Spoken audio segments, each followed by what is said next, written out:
4 minutes, right? So your problem was greed, right? Yeah. Okay. So what is the action that you want to take? Okay, the first our problem is about greed. So the action that we want to take is to make the education system more practical. Yeah, because now our system might not be so good in the sense that we just learn model just that 36 nilai or something.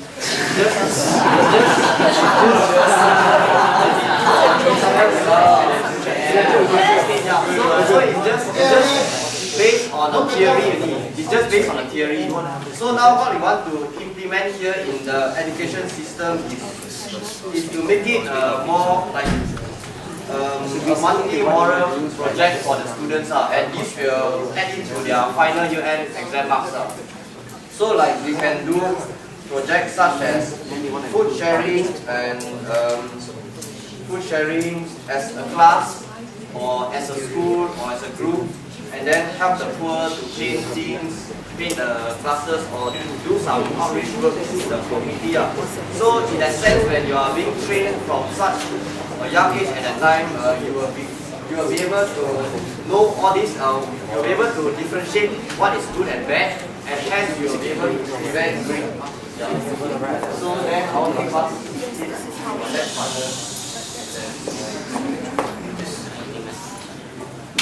Our problem is greed, so we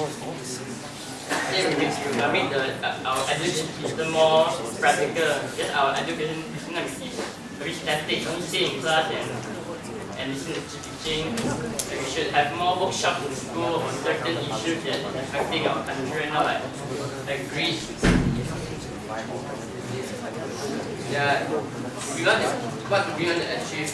We want to reduce greed among people. We just want to reduce, because it's impossible to eliminate greed. If you eliminate, there's still issues coming up. So we just want to reduce and eliminate. So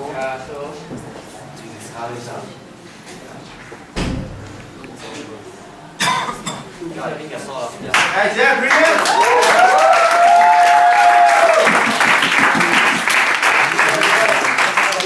Is lack of money, and for the solution there are a few ways to look at it. Firstly, the cost. First is you are not earning enough salary through your work. So how do you counter that is to ask for a raise. There are several avenues, which is like going on a hunger strike. No, not hunger strike.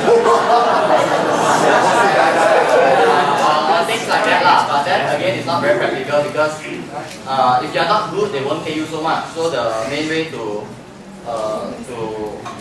solve that problem is to get better work ethics and improve your skills. Okay, but there's no real avenue for that. Next one is your parents don't give you enough. That's for us. And that's because they struggle financially because the economy is bad, and that will lead to the government. So this government is from the MP. This is the only way we could think of. The MP, we want to raise the minimum wage. Because when the minimum wage is too small, then families don't earn enough, and that's why we have a lack of money. And raising minimum wage, there are two avenues for this, which is awareness. We need to increase awareness about this issue. First way is through media. You can write in the newspaper, forums, blogs. And second is public speech. Maybe organize a public speech in your community so that more people will be more aware of these things. The other avenue is through petitions. You get suggestions and signatures and pass it to the MP. The target or end goal of this avenue would be to reduce poverty, and make our lives more comfortable. Hopefully the MP will raise the minimum wage, then no one will be earning so little that they can't live a comfortable life. And the other one is, for us, we hope to get more allowance from our parents. So the last question was, what are the avenues? I already said, which is public speech, raising awareness and petitions. So tomorrow what are you going to do? We can raise awareness by maybe writing letters to the newspaper. You know, the Star, there's a section where they publish letters like this, and we can address it to the MP. We can give our reasons why raising minimum wage should be done. And then maybe it might cause awareness for that. For you can organize a public speech straight away, get a group of friends to maybe start renting a place and inviting people, giving out pamphlets so that people will come, and yeah, things like that. Okay, I open up to the floor. Any questions? Any critique? Huh? Speak. Your plans to increase minimum wage, right? Did you realize that if you increase minimum wage, you will spark an inflation, meaning that if you increase the wage, the prices will increase also, therefore the problem is back to square one. We lost it so far.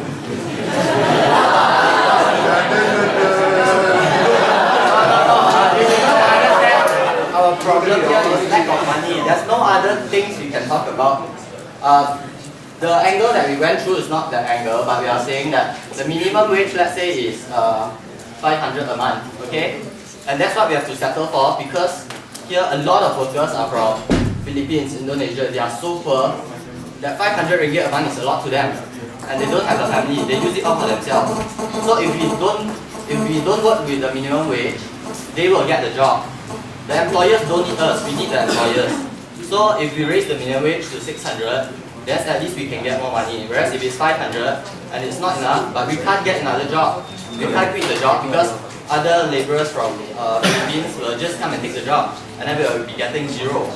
So that's the angle we are looking at. We didn't look at the inflation part. But of course, money is only worth it because of its value. So if you again increase more wages, will increase again back to the inflation problem. More money, less value. Then they will create another economic problem. Malaysia is standing in world. Yeah, it's good. Okay, so I think there is no clear-cut argument or answer as to the ideological problem you raised.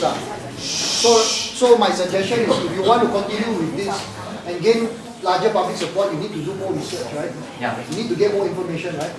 That's actually the first step, right? Right? To get people to support you. There was a question there. If you raise Guys. minimum wage, won't you raise the rate of unemployment? Yes, economic They are true of the four-pack training, so we will offer training so that people can actually be under the same But then producers wouldn't want to employ that many people because they would the wages is higher. So Okay. Then we fall to the plan, we go on strike. The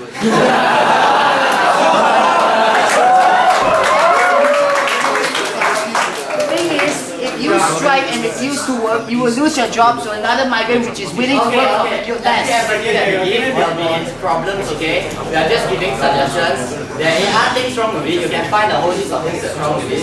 And it's right, okay?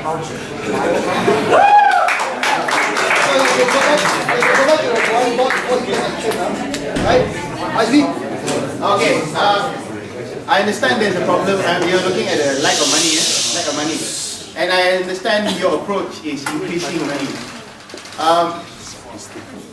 In the interest of like looking at the overall picture, how about you look at also decreasing the need for money?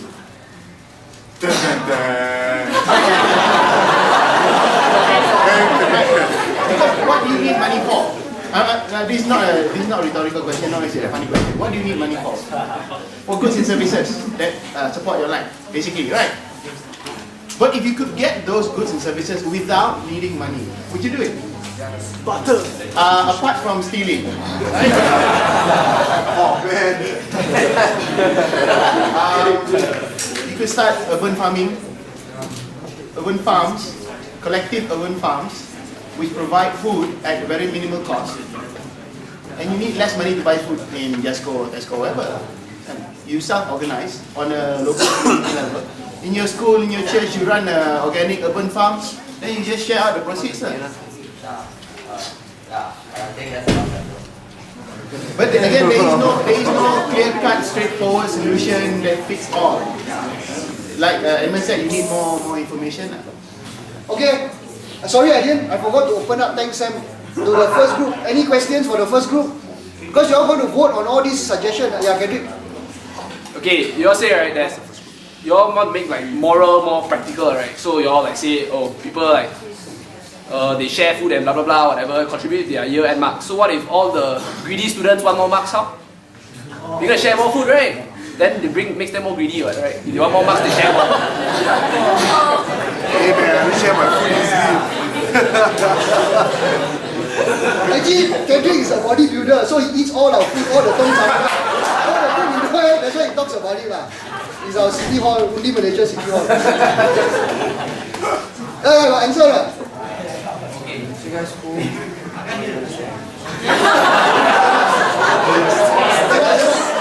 Okay, because your group members say, right, you want to like encourage like sharing and all.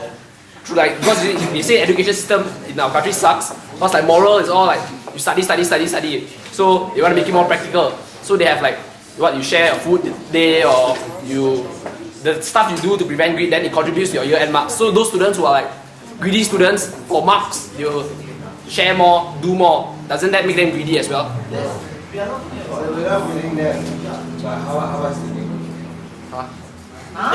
It's not a grading system thing. It's just, hey, just go and do it. Guys, listen. This is the most important part.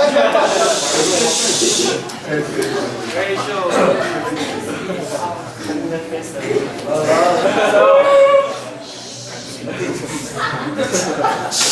Our group are going to talk about racial discrimination. And the one we're going to attack is education system. Yes, we can.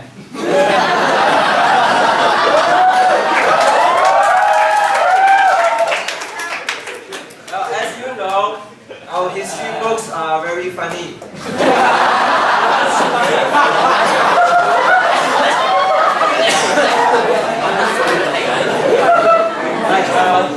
That's why we have to make awareness. You see the book, the history books, they removed Ham Jabat because he's a Chinese. And then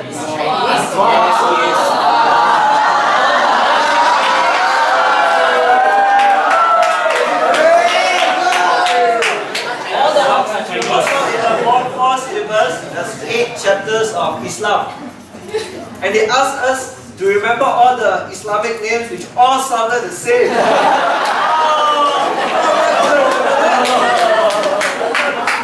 So,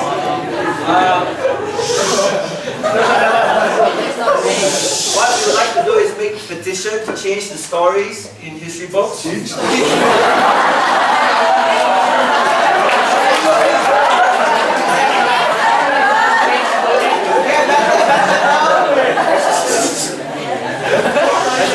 in add stories that not only Malay stories but other races stories, other cultural stories, so that it will promote white Malaysia, as our Prime Minister like to say.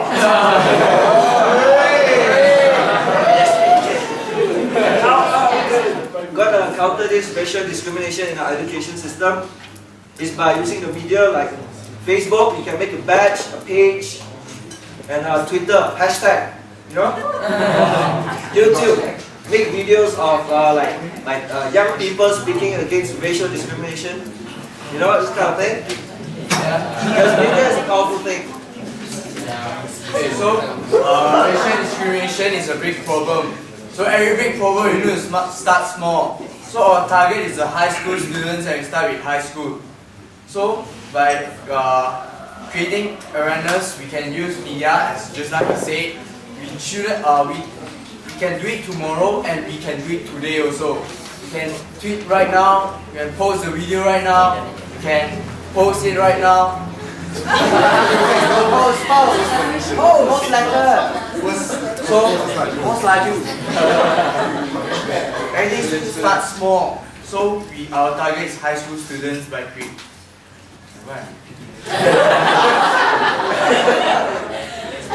So, can start as soon as possible.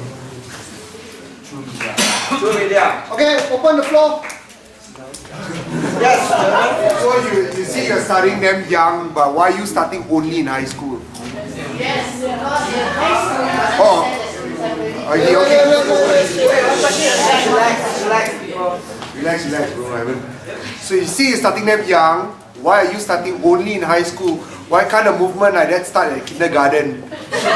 No, I'm serious. Kindergarten sometimes is one of the earliest, like interracial, contact that you have with a person from another. If you don't go to kindergarten. Then how about primary school?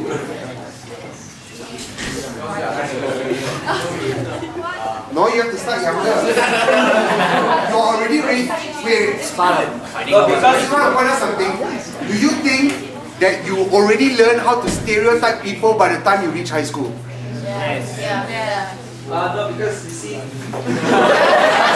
we changing the story now?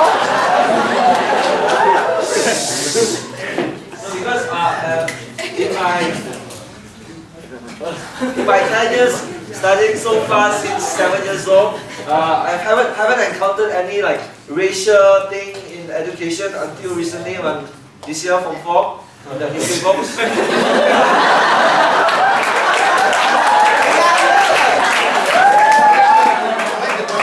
Since we are on this topic, but racism and stereotyping is not just in your history books. Yeah. You learn it from people around you. In fact, you also learn it from your parents to a certain extent. So, people when we are in high school, in primary, student, I go to Primary, let's call India guy input and then okay, you're taking off, you're taking off.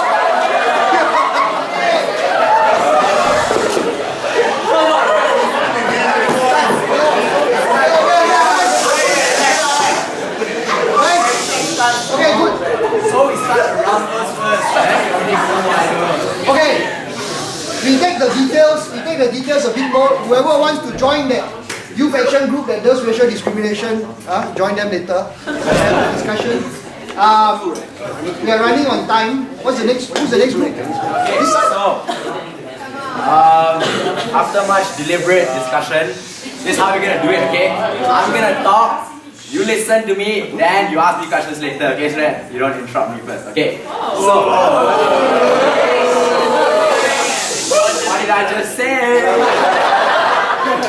Okay, so here in corruption, we have come down to, because corruption is a very big and broad thing and widespread thing, so we decided that we're going to talk about corruption in the police force, okay?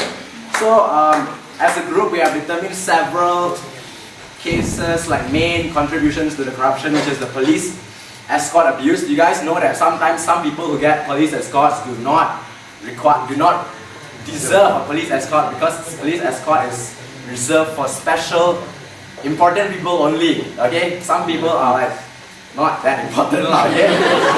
So, and then we also talk about immigrant harassment, how when the police officers know that these people are immigrants and they're from other country, they harass them for money, for protection, for all these kind of things. And also we talk about police cover-up. We also talked about how the police are actually the ones who are committing the crimes, like in the Outland 2-year case.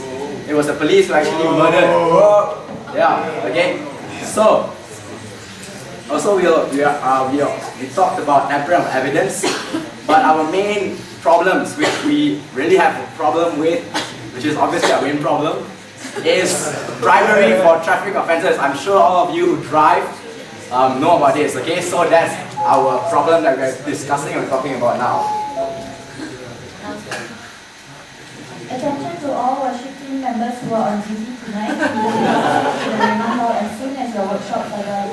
I repeat, to all worship team members who are on duty tonight, please come up to the Rema Hall when you are done with your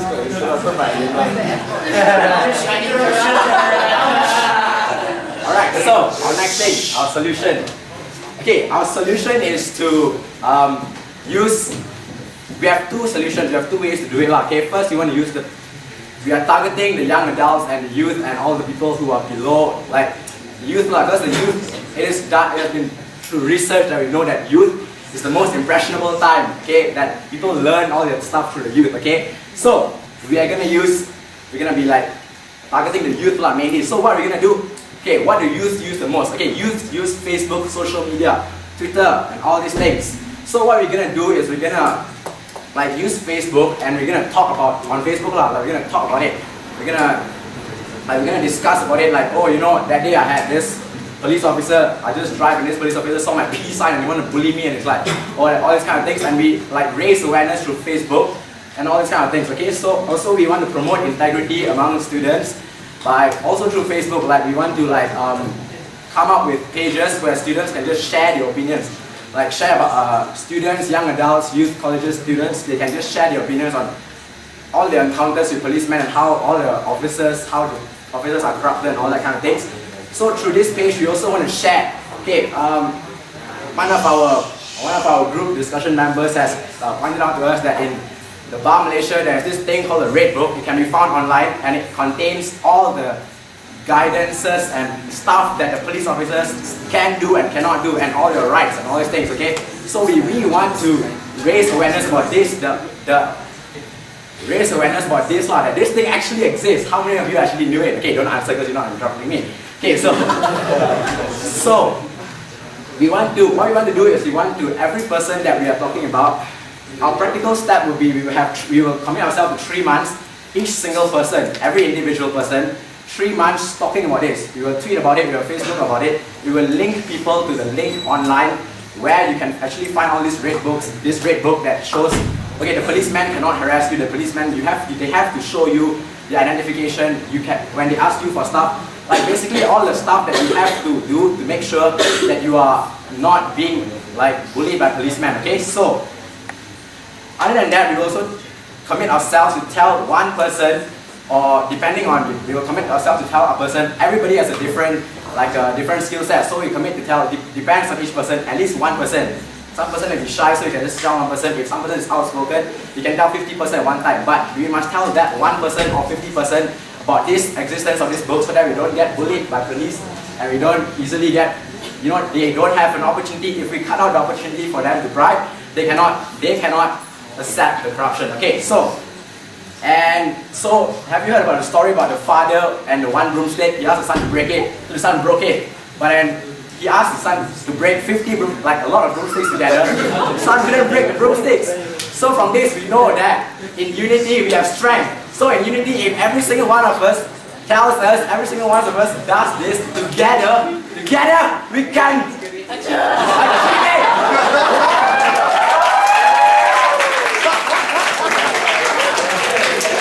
Okay, alright, I'm done.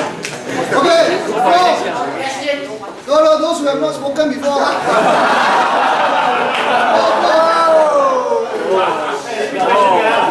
Any questions?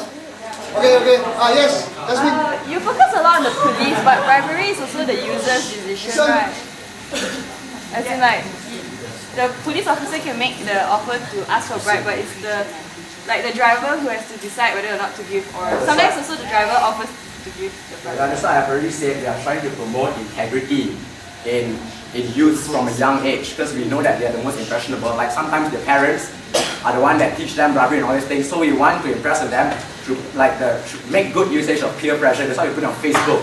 So when people are talking about, oh, I didn't bribe, I accepted the thing, I was being integrous. Everybody will follow also.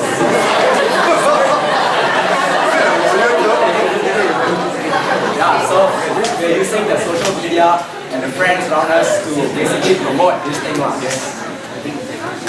Yes. You focus a lot on the youth, but more often than not, it's the working people, the people who have money that is paying the bribe, not the youth. Because we are not working, we don't have the money to bribe. Okay, that's where the telling the people come in, okay? You remember I said about one person must tell 150%, one person must tell 1%. So if we tell these things, like according to the domino effect, if something is trending on Twitter, everybody will know about it, right? So when you tell one person and then the kid tells his dad, okay, dad, I learned about this thing. I learned about this. So in the end, when a lot of people talk about it, eventually everybody will know about it. Isn't everybody already talking about it? Yeah, everyone's already talking. Yeah, but the thing is, we are now saying that, okay, that there is actually stuff measures that you can take to make sure that the police are not. So sometimes, most of the times, the police will just pick on people who don't know the rights, and because they don't know the rights, they also give the thing because they don't want to get in trouble, right? So you're trying to say that if everyone knows that bribery is wrong, they won't bribe? I'm not saying that. Yeah, I did not say that, right? I'm just saying that if we work together, we can reduce it drastically. So how do we work together not to bribe? I already told you that Facebook thing. So you're basically saying that if everyone is aware that bribery is wrong, then they won't bribe. I already told her everything. It's okay about awareness of your rights as opposed to awareness of bribery. I think the point is, as long Basically, as it's you know doing your what you can do on your part. So what we can do on our part is to raise awareness, and that's what we want to do. Because especially if the police knows that you know your rights and you are not afraid to show what you know, in that sense, to a certain extent, you'll be less afraid to inverted comma bully you. You know what I mean? So, Great shit. Yeah. Just got lawyer. Okay.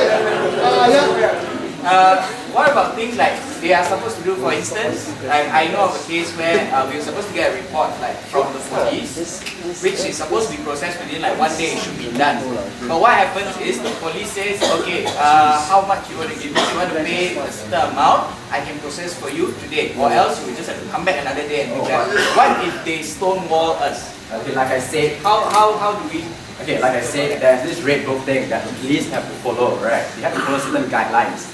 If let's say the guideline states that we have to do it in like 1 week, 2 weeks, then give them 1 week, 2 weeks. If they exceed the limit, then we can complain. We can make an official complaint, right? We do things to the law.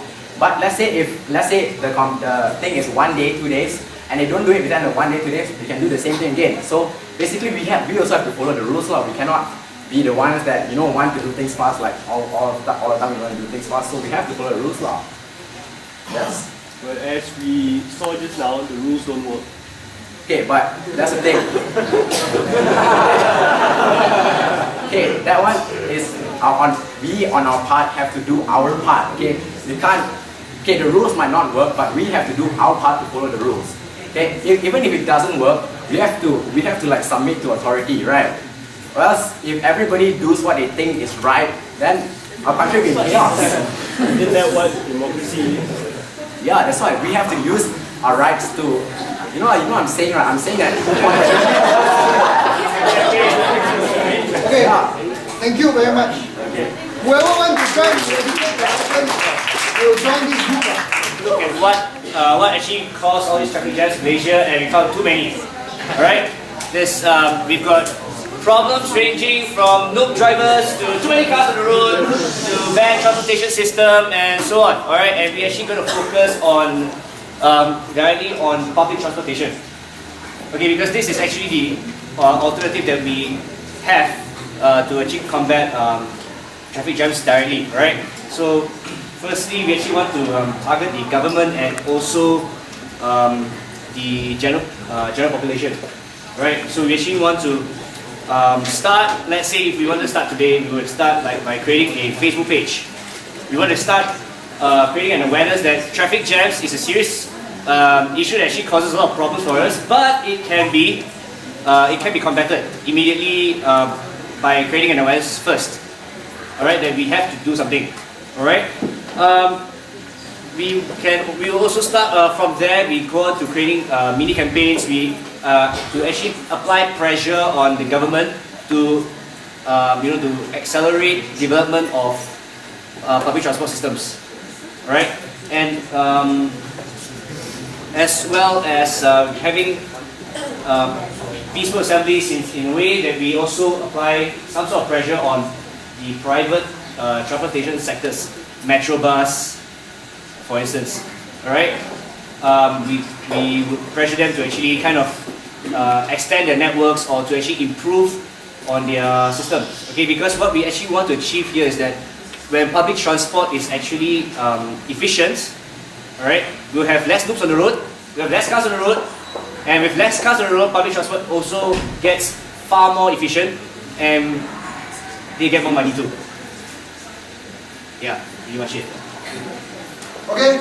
Any questions? So but still not very specific enough. Ask me. Okay, just to give you some background, sorry to comment. Public transportation companies don't have the right to say where they want to go.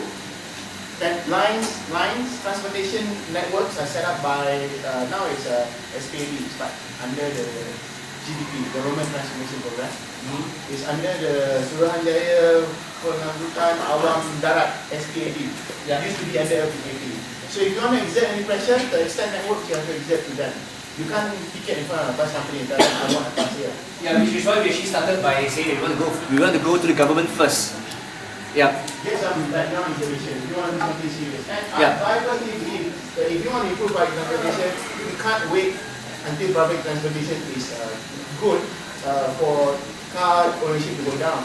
It has to go together at the same time. Yes. So you have to limit car ownership, or you do congestion charges, charging whenever you enter city centre.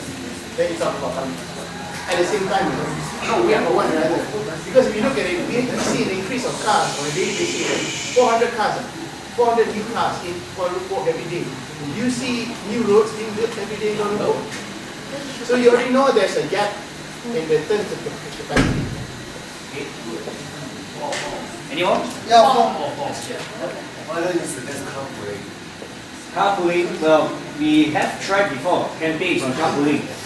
Okay, some people find it difficult, alright, and again, when we encourage public transportation, we actually we try to encourage more of a mass transportation rather than carpooling that only limits you to probably about 5 in a car. You only effectively take off 4 cars, as opposed to when you take a bus, you can effectively remove 40 cars off the road. Yeah. Okay, details can be worked out as usual. The same comment across the board is too general, too broad. The next question will be, it's very good ideas, but the next question is, what are you going to do tomorrow? Do you have the resources to be able to do a mass rally, open social media page? Who are going to do it? All those things need to be addressed. And the impact, whether doing too much will reach the impact you want, or doing one very strong one will reach a stronger impact than doing a lot with minimal impact. So all those details we can talk about a bit more. Okay, but very good ideas. First of all, can we all at least admit that there are a lot of people out there who don't know how to use the toilet? Am I right? Am I right? Look at the dorm toilets, look at my room toilet, and there are a lot of people who don't know how to use toilets. Okay? And it's not just oh, you know, I've got some war injury and going to the toilet is very difficult. No, it's nothing like that. It's about attitude and education. People are not, well, look at the tree lah. You know, it says, I mean, we have a lot of like funny stuff here, like economy downfall, you know, and we have bad aiming and stuff like that. But the main cause of why people don't know how to use toilets is because of apathy and poor upbringing. Yeah. It's just a serious lack of hygiene involved, okay? So what's the problem here? Well, the problem is very simple, it's dirty toilets. I mean, it's not very lofty like greed or corruption, nothing like that. It's very down to earth and it's a dirty toilet. Alright, so what is the solution? Well, we talked about 4 different solutions here. We talked about volunteer work, we talked about education, we talked about setting criteria in a sense for your manpower that's involved in cleaning the toilet. Do they meet the criteria? Is there a standard involved? And then we found out later that there actually isn't a lot of public toilets left. So we went on to assume that even more and just general toilet usage lah. Wherever toilets are readily available, we assume that our actions will help to reach that as well. Okay? So what do we want to achieve here? We want to achieve cleaner toilets. Yeah, so that's pretty simple. Now, how do you want to achieve it? Okay, it's nothing new. It's nothing that hasn't been said before. As a youth action group, I believe that's the word for it. Am I right? Youth action group. Yeah. Okay. There are several ways we can do this. Now, first of all, it always starts with education. It always starts with awareness. You want to go grassroots. You want to start in schools, primary schools, secondary schools. You want to have a campaign there, maybe it's a Love Your Toilet Day or something. Maybe it's a Love Your Toilet Week. Maybe it's something similar where you can teach people, hey, flush. Right? Hey, flush. Hey, learn to use the hose properly. Hey, the toilet seat is not supposed to be squatted on. Stuff like that, right? So it starts all at the grassroots level. Something that you can't learn at home, you can learn in school. Alright? Now the second part of it is we want to reach people who are in the middle to older age group as well. So how do you do that? You want to start an ad campaign for that. Alright, you want to do prints You want to have little, not keywords but slogans. Maybe, hey, flush. Or something just to bring to the attention of the public how bad the toilet situation is. Because it is currently, you could almost say it's a pandemic lah, but you know. Now, we also want to start, of course, we want to do the usual Facebook media page, whatever, social media, Twitter, you want to trend this clean toilet day on Twitter, or you want to trend hey flush on Twitter, the ad campaign. You want to move all this because that's as far as you can do, as much as you can in terms of bringing awareness to that. Now, more practical solutions. We also talked about bringing a toilet system. Are you familiar with the shopping cart system where they put coins in? Yeah. Right, now, we are talking about implementing a system where you put coins in to use the bathroom and you only get your coin After you flush.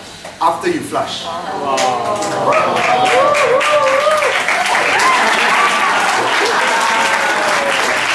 Right?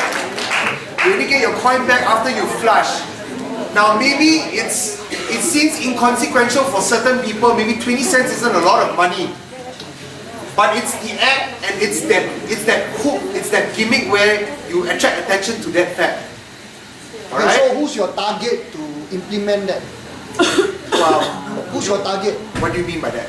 Who's going to implement that suggestion?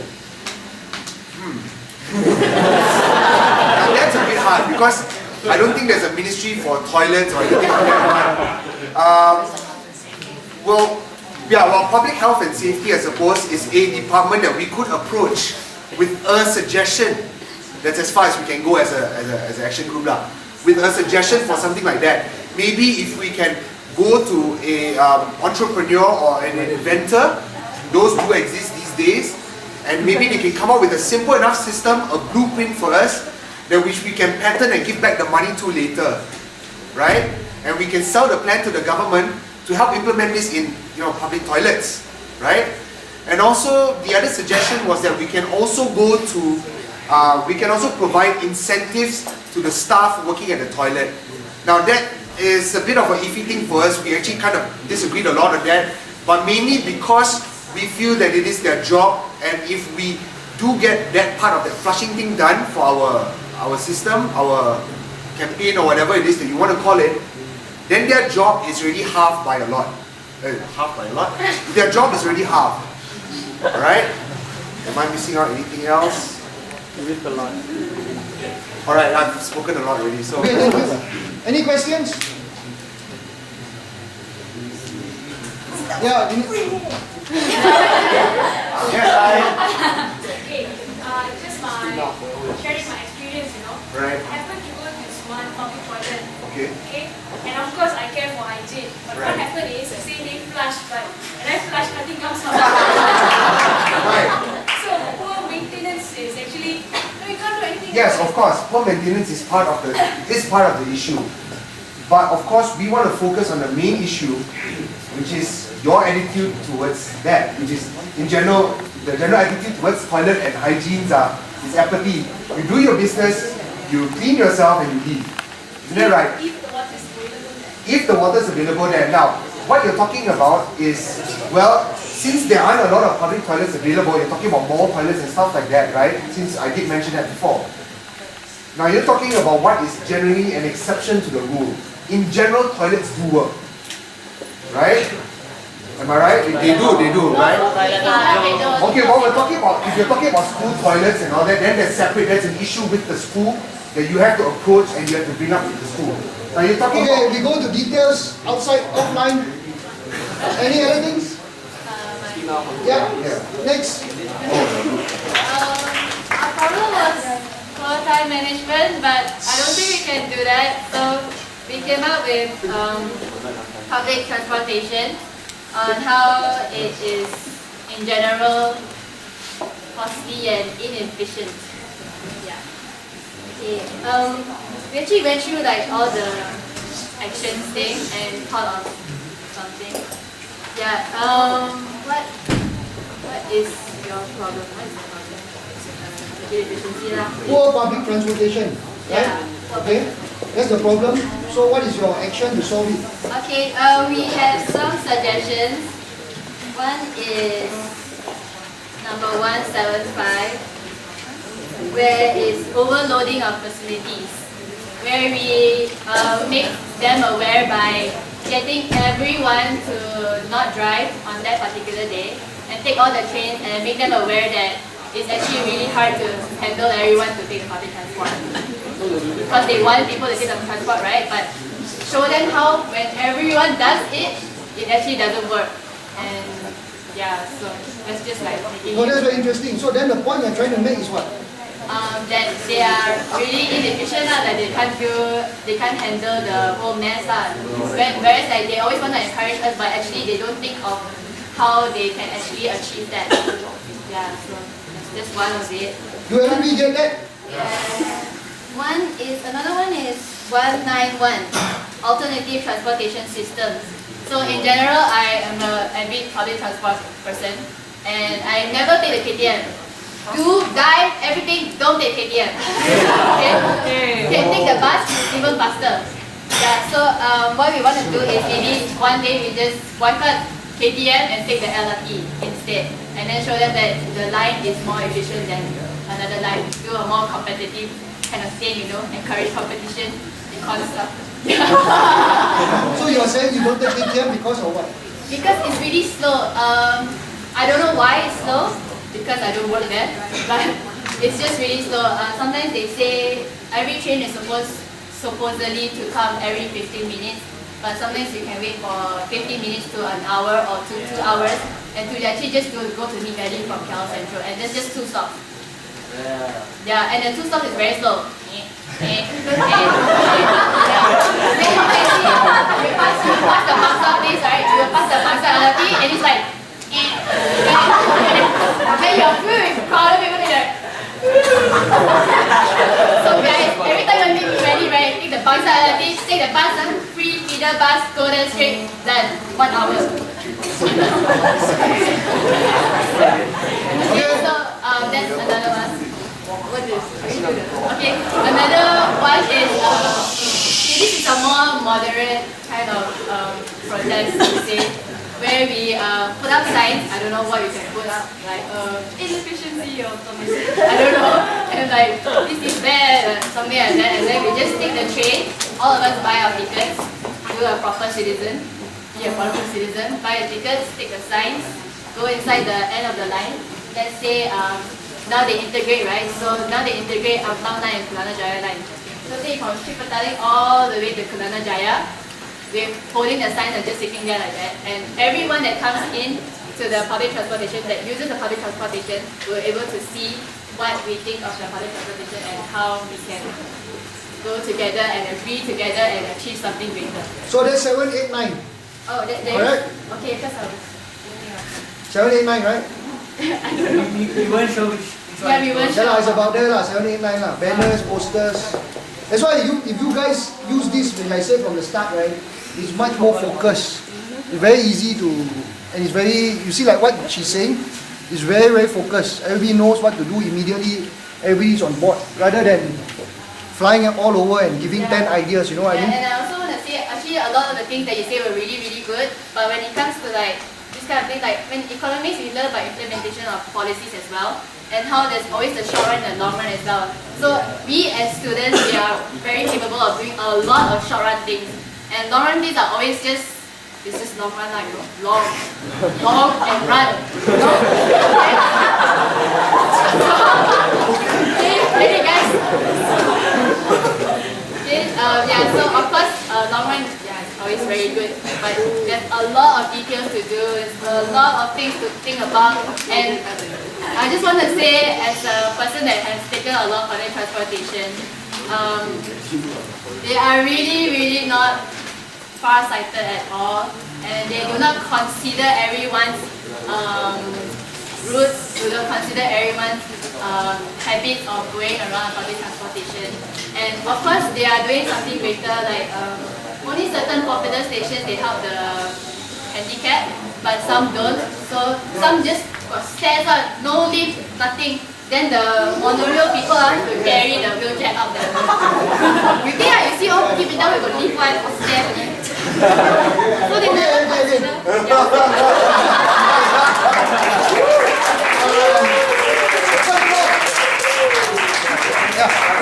I want to ask, why do you say you want to wipe out KTM? Because I've taken KTM to other states. Because some not so wealthy people actually take the KTM to other states. But then, sure, the service may not be as fast as LRT, but you can't say that KTM is useless or something like that. Yeah, but it's not like an extreme.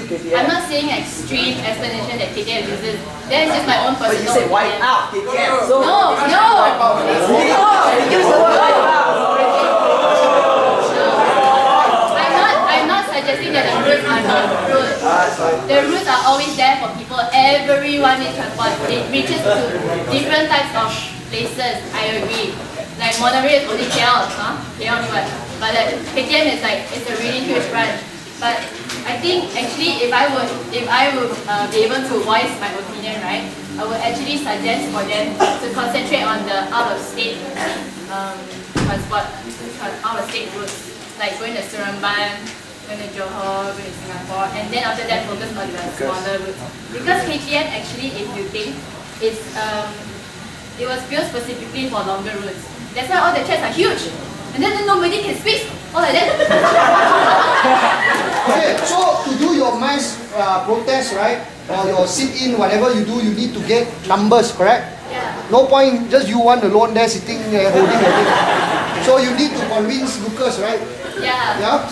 So you need somebody talking about your ideas and see what the ideas are outside the hall, or offline, or on Facebook, right? Okay, any other questions? Yeah? Yeah, sorry, you mentioned overloading of public transport. We actually had, in our discussion for public transport, we also considered something along that line, but the reverse, which was to 19th Street. But of course, we came to the conclusion that it was actually impractical to encourage people to actually do something that would affect their daily life. Yeah, that's why we did overloading. Yeah, that's why overloading, if everyone has to overload the public transport, which is already inefficient, it causes them to be late for work. It's better to not go to, it's better to be late for work and don't go to work.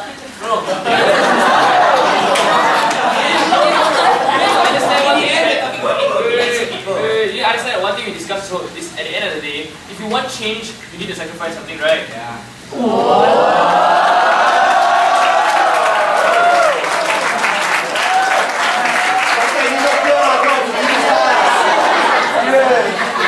The overloading point, right? You can actually look at staggering the times. You actually overload the time during non-peak hours, either early in the morning or after. Alright, so I choose the particular. That's why that's strategic. You go to the details again. Okay? Any other questions? Last group. Our problem is parking, and Listen. because it's so general, so we decided to narrow it down to parking in colleges, more specifically a college. And so it stands out for not enough parking lots because there are too many cars. And since the board of directors of the college are the only ones that can have the authority to create more lots for the college, so that is our target. And so we broke ourselves down to 2 stages. One is mobilization, one is action. So okay, so what our goal is that we want to have more lots, and to also complement this implementation, we want to also have a shuttle bus system by the college.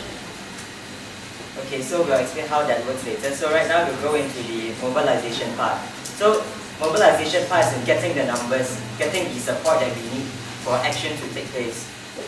So we gave a rough figure about maybe 700 people. That's a good number to start something, to have attention. How many FGA you go to college? Okay, how many of you here go to college and face the same problem of parking? No problem. But you must stand in solidarity of your college mates who have parking problem, because you have problem, then they will stand in solidarity with you next time. Okay, how many of you go college? Never mind. Got problem, no problem. How many of you? So in FGA church, how many you can mobilize? No, I'm not talking about church, but you must start with your local community, right? Yeah, the local community is the college. The college itself. Yeah. Yes. Would you be able to mobilize people outside the college as well? Because the parking problem is specific to this college, so we're just looking at this college only. So we can mobilize people from outside, but I think it makes more sense for the people who are actually experiencing the problem to go ahead and, like we say, participatory democracy. Yeah. I'm saying that we should keep college solidarity, like university solidarity, even issues that don't affect us but affect our fellow students, because they are in our same type of our peers, to strengthen that solidarity. You never know that there's a problem later on that you don't face, they face, you give them solidarity because they want that kind of support. We can mobilize people from our church. Yes. I'll just give you an idea that you already have a base. You actually already have an army. It's whether you want to tap into it or not. Okay, so the first action of mobilization is by word of mouth. Of course, we have to tell our peers first. So we like discuss with each other, hey, very hard for me to find parking lah. Then that's how it gets started. Then how you get this ball rolling. So after that, we can start a Facebook group, like online media. So after that, what we can do is we can have like a mini campaign of banners. That's in number 8 in this thingy. So yeah, it's like a mini campaign. So it's just to attract attention, to attract people. Like, hey, what are these people talking about? What are they standing for? So they will get curious, and if they can identify with our cause, that would be great. So more numbers will be added. So after that, to increase attention and to increase awareness, after we have like a number of maybe 20 or 30 or even more, what we can do is that we can actually wear symbols that's stated in number 18 in this leaflet. Number 18? Yeah. Okay. Wearing of symbols. So for example... Guys, listen to your friends. Just for example, don't take this too seriously. For a day, we can, or like for every Monday, what we can... Hey, you're supposed to implement all you're talking about, you know. Don't take it seriously. So this is just an example. If people want to make it their own, then it's fine. Yeah, so let's say for every Monday, we all decide to wear red in protest of lack of parking. So when people see like, why are there so many people wearing red today? So they'll be curious, so they'll be interested. And yeah, again, if they can identify our cause, it will be great. Yeah, that's the mobilization part. When we get the numbers, then we'll do it. Yeah, so for the action, we're looking into the signing of petition, which is in number 6. And we're going to mobilize that 700 people that we have collected and bring it up to the board of directors. So 700 people are going to be in the car park waiting for the board of directors to either get out their cars or get into their cars and hand them the petition. And we give them sort of like a period of 3 working days to give us their decision. And if they refuse to comply or at least consider our decision, right, then we refuse to pay the fees, which is in number 87. Yeah. Hey, what college by the way are you? Sorry? What college by the way? A random college. Huh? What college? Random college. Yeah, she doesn't tell. Okay, never, you can tell me later.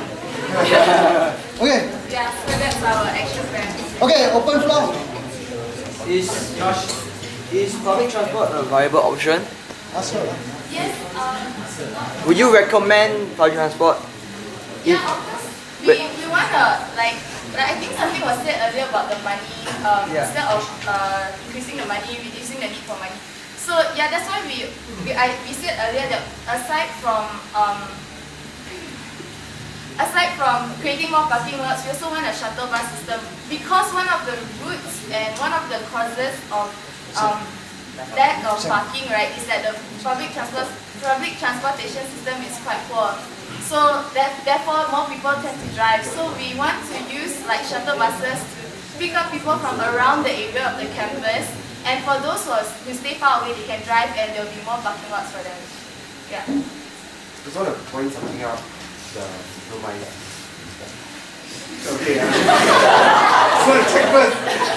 I think you should have your Facebook group first before you start talking about it, because people need something to rally behind. If you talk about it, then you have your Facebook group to lose support. You need to have your Facebook group to gain support, not lose it. No, what I meant by talking about it is you get a group of friends, like maybe about 10, to start this Facebook group. Because if the Facebook group has only like 1 or 2 likes, what's the point of it?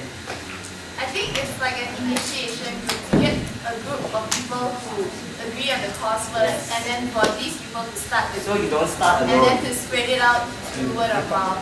Yeah. That's It's a big enough cause, you don't need many people. But anyway, you're just pointing it out.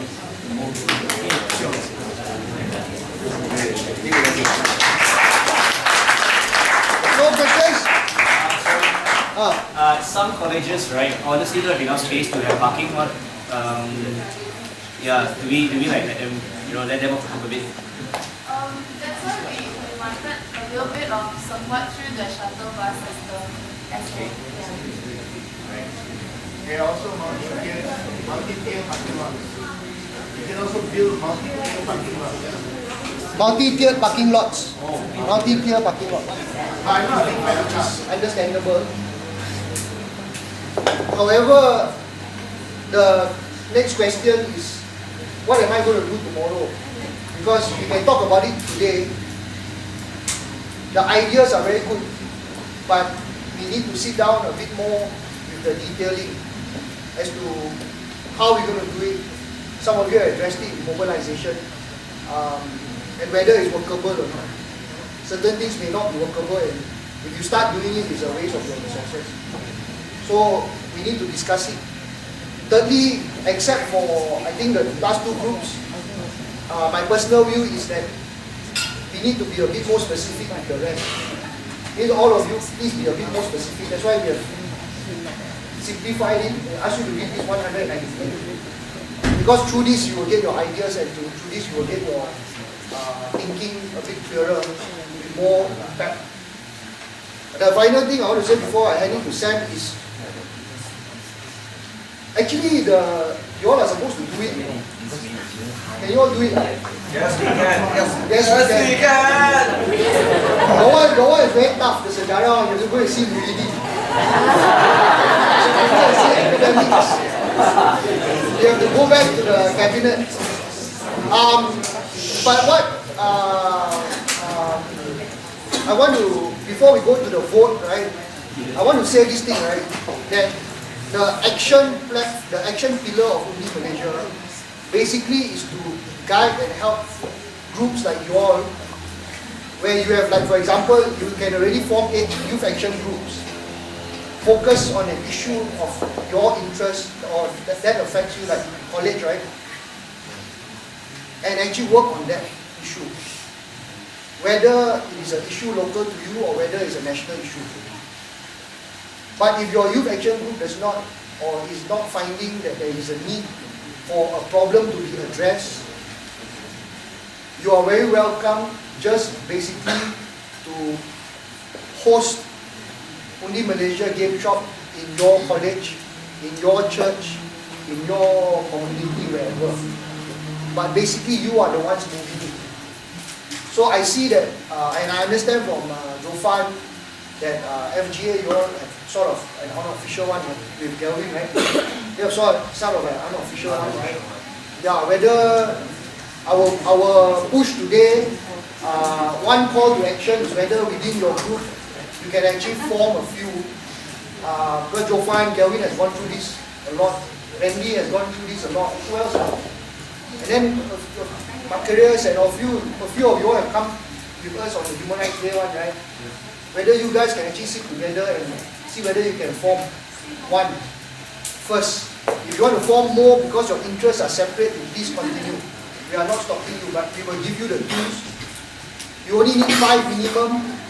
Maximum really, like help, right, there's 60 over, it's just undoable. 60 you cannot work. Okay? The tipping point from our experience is 30. Once you hit 30, you need to form another group. And it's very, very interesting and very useful because when we do all this, after a while, right, see you at protests, see you at forums, see you at debates, see you doing it, and it's very encouraging for ourselves, and it's also very encouraging for you guys. And we have seen many people that has gone through this process coming down to the ground, with us doing a lot of these other things. Sometimes without the UndiMsia name, because we don't need to tell people lah. But there's a lot of people actually coming down to the ground doing a lot of this work. So one call to action, or two lah. If you guys are in your group, you're comfortable in your group, you want to deal with the problem, and actually want to implement those suggestions that you have actually articulated, please go ahead. We will help you if you need help. Second call to action is basically to set up a few FGA, you can call yourself whatever you want to call it. There's one, Justin is part of a Divas yet, right? Where there's also men Diva. Sam is setting up a Rangers yet. So you can call yourselves whatever you want to call it. But we want to see you every Saturday, because Saturday we meet at Pusat Rakyat, not tomorrow, tomorrow end of the year we all hatal, okay? You realize hatal, you know what hatal is? Stop work. You know 10 tahun sebelum Merdeka, they stop work. You realize that hatal is actually number 118. This is an American document, but hatal is actually known as a combination of strikes and economic closures in 118. So this document is actually very, very important. It helps you idea. So the second call to action basically is FGA IAG. And I think the contact persons we know is Jofan, Randy, Delvin, and others, Rachel and all, and they all met again. Sam wants to say something, Sam. Okay, very quick. From what I observed, all the 8 different groups, like what Edmund said earlier, great ideas and stuff. But from what I noticed, it's all on what we call the first level of this triangle that we have. I don't know what the official name of the triangle is. I like to call it the activist triangle. Basically, what we want to do with your social media and stuff is number 1, create awareness. Because people need to know what the cause is about, what they're fighting for, etc. Then we articulate to people why this needs to be done, why this change needs to be implemented. Using that and the people together, then we take action. So a lot of us really, a lot of our ideas really like the action part. I mean, creating a Facebook group you might think is an action thing, but what goes on offline is more important than what goes on online. Online is all creating awareness only. And what else have I noticed? A lot of the problems still, at the end of the day, boils down to money. Who has the money? The government. I mean, a lot of the problems that we face nowadays, except for, greed is a very abstract thing. I don't know how we manage to get out of poverty analysis. But you must think of ways you can mobilize people to create pressure, to get the necessary funds you need to implement the solution to curb your problem. If you get what I mean. So, if you want to continue working on the specific problems that you have, you go through these 3 stages. And so yeah, right now, after how many hours of doing this, you are probably wondering why we call this workshop politics workshop when it has nothing to do with politics. What Edmund said earlier. They call it politics workshop, not us. The secret is politics is a what? The bad thing. No, politics is something that actually runs through every theme of society. Because if you see the big picture there, everything is political. You may not need to be politically partisan. So we don't come here and say support Barisan Nasional or support Pakatan or support PSM. We are not here for that. In fact, I hate all political parties. I hate all politicians. Although I like for them because they pay my fees. But when you talk about it as a citizen, I hate them because I don't trust them. They are dishonest and they really do not have the interest of the people at heart, all across the board. Yeah. And that's why the way that we have done this model and the way the messaging of UndiMsia is that we must take our future of our own nation in our own hands. And if you don't do anything, you let the racists, you let perkasa, you let people who don't like peace and harmony, who just want materialistic things and get whatever resources, have the upper hand because we are quiet, because we don't do anything. And that is our message to you today. We must do something, whether it's traffic jam, whether it's FGA parking, whether it's college parking, whether it's public toilets, whether it's what corruption, we must take action. And if we are able to mobilize and continue to empower all the 50% youth under 35, right? In Malaysia, imagine how far we can go. If all of us can just, at a click of a button, and just snap our fingers and say, come, let's go and do this together.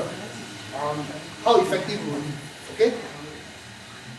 Yeah, which is why we are called UndiMsia, because what we are actually voting for